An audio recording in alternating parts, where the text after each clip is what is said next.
Dober dan, dragi prijatelji, dragi vodje, dragi menedžerji, dragi zaposleni, vsi dobrodošli. Danes bo moja tema usmerjena na izobraževanje. Začela bom tako. Če imamo zaposlenega, kjer ima plačo 100 enot in njegov vodja plačo nekaj 300 enot, koliko ocenjujemo, kdo se mora več izobraževati? Dostikrat pozabljamo, da se morajo vodje 3-krat bolj izobraževati, kot se izobražujejo zaposleni. Zakaj? Najprej zaradi tega, ker kdo postane vodja? Vodje ponavadi postanejo ljudje, ki so v podjetju nekaj let uspešno rasli, ali so bili uspešni v prodaji, ali so bili uspešni na nekih procesih, kjerkoli. In dostikrat se zgodi, da naredimo največjo napako in potem te ljudi damo na delovna mesta, na vodilna delovna mesta, brez predznanja ali orodja o vodenju. Pa niso, dragi moji, to samo vodenje ljudi. Ni samo to. Tudi postavljanje strategij, tudi postavljanje pravih aktivnosti, tudi, sledenje tem aktivnostim. Vsak od vodij se mora tudi to naučiti. In čisto na kratko, to ne pomeni, dragi vodje, da ste zaradi tega kaj slabši, da zaradi tega se vam zdi, da vi bi že to vse mogli znati. To sploh ne drži. A veste, kolikokrat se meni zgodi, ko hodim na izobraževanje, da srečam večinoma zaposlene in vse premalo vodij, direktorjev, menedžerjev, kakorkoli bi že imenovali, na tistih izobraževanjih, ki so nujno potrebna. No, to bom tudi jaz poskušala spremeniti in vam pomagati. Zakaj? Ker sem šla čez vse te izkušnje in bom, ko bo prišel moj čas, vas bom pozvala in vas tudi to poučevala. Seveda, če boste želeli. Zakaj pa to govorim?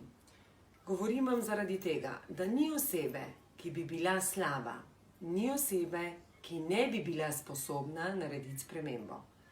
Ni je. Na tem planetu je ni. Vendar obstajata dva pogoja. Najprej, ali si to želi, in ta drugič, če si to želi, če je pripravljena za to, kar narediti. Prvo, kaj je zdaj pomembno, da se zavedamo, da se je potrebno izobraževati.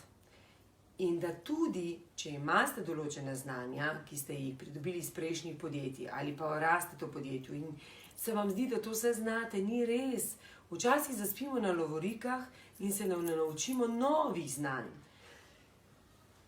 Naj vam ne bo hudo, ko sestavljate urnike, ko pripravljate plane izobraževanj, vključite tudi sebe na to, na eno izmed teh področij.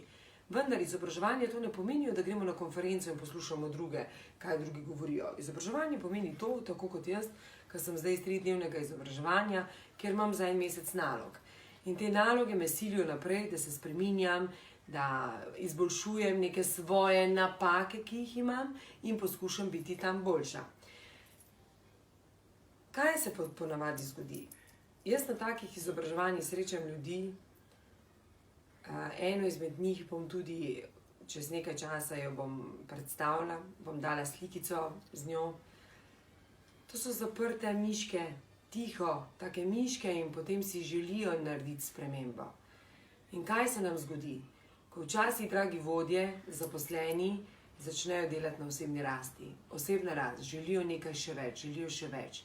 In oni so učinkoviti, delajo na sebi, delajo spremembe. Potem se vam zgodi, da imate sodelavca, kjer veliko ve in se vi ustrašite tega sodelavca. In ni prav, da se ga ustrašite. Vam je prav, da ga spustite naprej, da še vas kaj nauči. Vi pa, da si dovolite pridobiti nova znanja. A veste, ko stopim jaz v kako učilnico, a meni kdo reče, kaj pa dela Tanja Skaza tlele, Tanja Skaza pa res tega ne potrebuje. Direktorji, menedžerji, vodje, mi rabimo 3-krat več kot ostali. In 3-krat več moramo delati naloge, glih zaradi tega, ker mi moramo rasti. Mi moramo motivirati pa inspirirati sebe. Poleg tega pa še inspirirati vse ostale. To je bil moj message. Izobražujte se, če ima nekdo nižjo plačo od vas, zavedajte se, da vi morate toliko več vložiti, koliko odloži vaš sodelavec ali vaš podrejeni, in naj vam ne bo težko. Dajte ego na stran, pustite ga doma, dajte ga na poslu, naj se naspi, vi pa naredite korak naprej. Jaz sem to naredila pred 10 leti in rastem.